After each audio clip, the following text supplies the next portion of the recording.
Começa agora novo América Dividida com o historiador Bruno Cardoso Reis, a partir dos Estados Unidos. Olá, Bruno, boa noite aí, bem-vindo. Olá, obrigado. Olá, Bruno. Importa voltarmos à história da desinformação. Aparentemente, segundo o Washington Post, o vídeo falso que anda a circular sobre o democrata Tim Walz vem dos russos e, Bruno, parece que estão a preparar-se para promover a violência. Sim, ou seja, no fundo, tínhamos falado disso e eu até dei o exemplo da desinformação russa, mas não estava a associar, e portanto até quero deixar isso claro, não estava a associar ou a adivinhar que fosse realmente o caso, neste caso, mas realmente, por coincidência, logo no dia seguinte, de facto, o Washington Post fala com uma série de responsáveis das informações, dos serviços de informação americanos, em particular aqueles que estão encarregues de combater a desinformação, e que vieram dizer que esse vídeo, bem como outros, realmente são traçáveis para unidades russas que estão encarregues de, enfim, de promover a divisão, a polarização e até a violência política nos Estados Unidos, ou seja, uma das grandes preocupações que eles sinalizaram. Portanto, diziam que o vídeo, inclusive, corresponde muito ao modus operandi russo, a utilização de vídeos com pessoas que reclamam uma determinada identidade.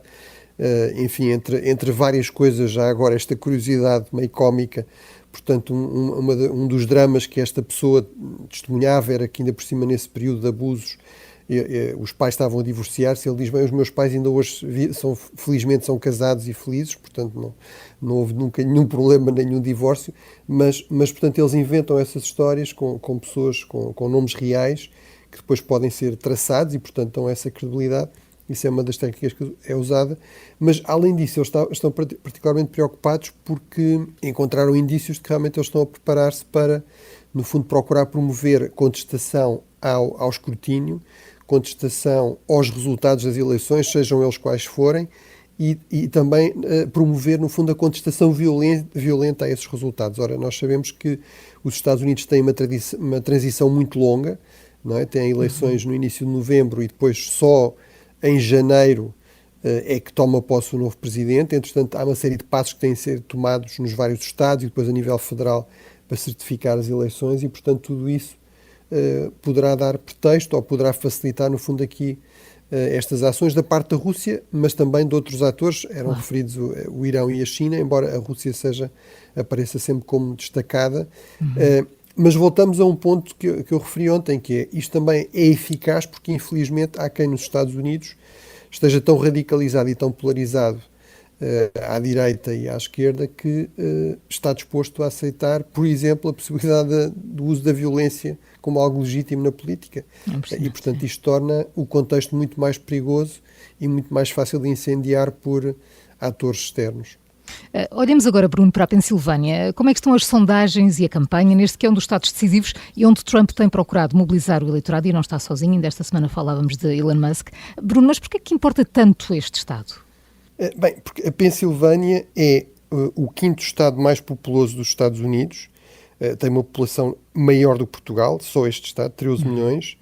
Isto significa também que é o quinto em termos do peso no colégio eleitoral, ou seja, naquele órgão que realmente decide as eleições nos Estados Unidos, tem 19 grandes eleitores, até já teve mais no passado, mas continua a ser destes estados mais populosos e com mais peso, aquele que está mais dividido, está mais polarizado e, portanto, por vezes vota republicano, por vezes vota democrático.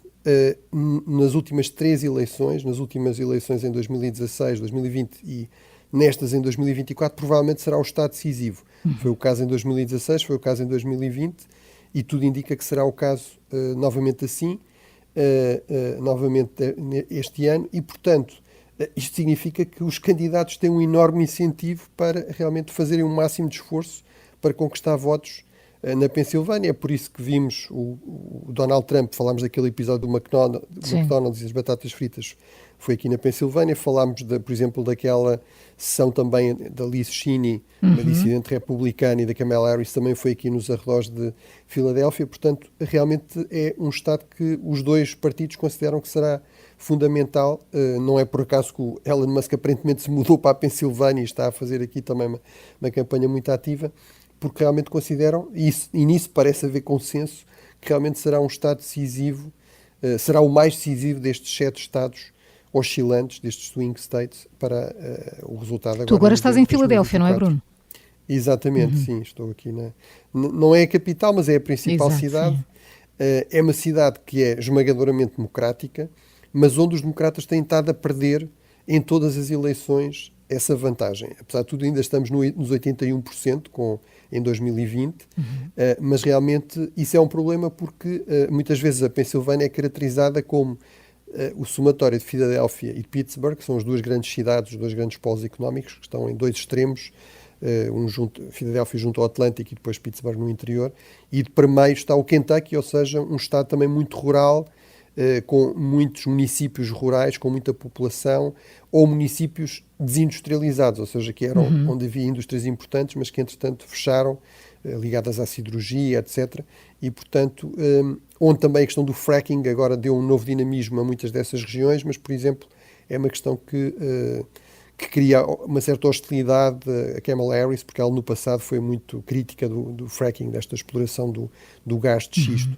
E, portanto, realmente é um Estado que, à partida, os dois lados acham que podem ganhar, mas também sabem que podem perder, e se perderem, provavelmente perdem a eleição. Ainda há polémica em torno das declarações do general Kelly, que foi chefe de gabinete de Trump e que terá dito que precisava era de uns generais como os que Hitler tinha. Sim, ou seja, é realmente extraordinário a quantidade de declarações de pessoas próximas de Trump, colaboradores próximos de Trump, que vêm criticá-lo, denunciá-lo em termos nunca vistos no passado. E, portanto, mais uma vez, um antigo general, um veterano de guerra, alguém cujo filho, aliás, foi morto em combate, um general conservador, porque colaborou com uma administração republicana de Donald Trump, mas que, como resultado disso, chegou a esta conclusão que ele é completamente, digamos, não só incapaz para ser presidente, mas, sobretudo, até perigoso, e, portanto, com declarações desse tipo, que ali agora veio, no fundo, testemunhar. Isto parte, digamos, de um esforço para dizer realmente, eu não percebo, ele diz, aliás, isso, eu não percebo como é que as pessoas continuam a apoiar Donald Trump, conservadores continuam a apoiar Donald Trump com esta... Sim, os apoiantes parecem não querer saber, não é? Sim. Exatamente. E, portanto, eu diria, isso é uma das razões que justifica alguma preocupação, ou seja, se alguém dizer, eu acho que o Hitler até fez algumas coisas boas, e uma das coisas boas que tinha era ter generais, no fundo, que lhe obedeciam cegamente, e era isso é que eu precisava. Quer dizer, se isso não suscita preocupação entre os apoiantes desse líder, basicamente são pessoas que estão disponíveis a aceitar tudo o que esse líder venha a dizer ou fazer. E, portanto, isso claramente suscita preocupações, mesmo em setores da direita norte-americana, mesmo em setores mais conservadores, mas não entre muitos norte-americanos, para quem ou essa questão não interessa, ou eventualmente essa ideia do homem forte até é algo apelativo. Isso também diz muito do desespero de muita gente e da extrema polarização e radicalização da política americana no contexto atual. E, Bruno, ontem não conseguimos falar sobre a viragem dos republicanos a favor do voto antecipado. Esta mudança é significativa? Que impacto pode ter? Eu acho que é muito significativa, pode ser decisiva, aliás, para a eleição. Há muitos analistas que consideram, e eu tendo a dar-lhes razão, que foi um dos fatores que explicou a derrota de Donald Trump em 2020, foi que ele foi tão crítico, era tão crítico dessa questão, enfim, dando a entender que a fraude seria inevitável, a manipulação dos votos seria inevitável, que levou a que muitos votantes, apoiantes dele, não recorressem a esse mecanismo e depois acabassem por não votar por várias razões no dia da eleição. E, portanto, agora claramente ele mudou completamente. Tem anúncios na televisão, tem no Twitter e nas redes sociais, tem anúncios até com as datas da votação antecipada em vários estados, nomeadamente estes estados oscilantes ou estados em que ele tem mais vantagem. Portanto, claramente houve aí uma mudança que é justificada com este slogan também, que me parece bastante eficaz politicamente, que é esta ideia too big to steal, ou, portanto, vamos votar em grandes quantidades e seja em que dia for, para tornar mais difícil, digamos, uma nova fraude. E, portanto, acho que isso realmente é politicamente inteligente e pode fazer a diferença nas eleições agora a 5 de novembro. Vamos à nossa curiosidade. Foi uma surpresa a vitória de Trump em 2016. Como é que a Pensilvânia, e voltamos a este estado, como é que a Pensilvânia tem votado ao longo da história nas eleições presidenciais, Bruno? Bem, realmente foi uma surpresa no contexto, digamos, mais recente. Porque, embora por margens pequenas, a verdade é que a Pensilvânia tem votado de forma bastante consistente pelo Partido Democrático desde 1988. Realmente a exceção foi Donald Trump. Agora, no passado histórico, houve um período muito mais longo, aliás, de domínio do Partido Republicano.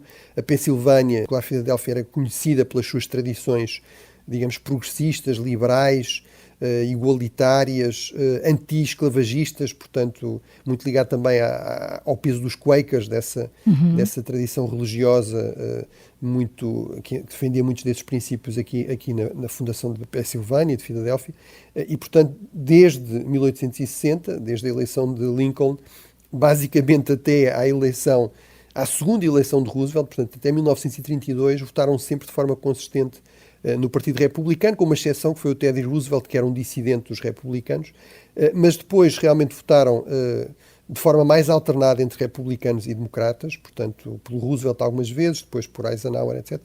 E depois, realmente, a partir de 1988, tornou-se um Estado que, por margens relativamente pequenas, mas ainda assim mais democrático do que republicano, e, portanto, foi Donald Trump que conseguiu inverter isso muito, apelando a estes eleitores de classe trabalhadora, menos qualificados, em zonas industrializadas e, portanto, com dificuldades económicas, com salários baixos e situações precárias, como, digamos, uma fonte de votos nova para o Partido Republicano, em alguns destes estados, como a Pensilvânia, e, portanto, isso foi decisivo em 2016. Não foi suficiente em 2020, porque Joe Biden também tem um histórico pessoal muito ligado a essa classe social. Aliás, ele nasceu na Pensilvânia, em Scranton, precisamente numa dessas cidades industriais, e vive no estado ao lado, no Delaware.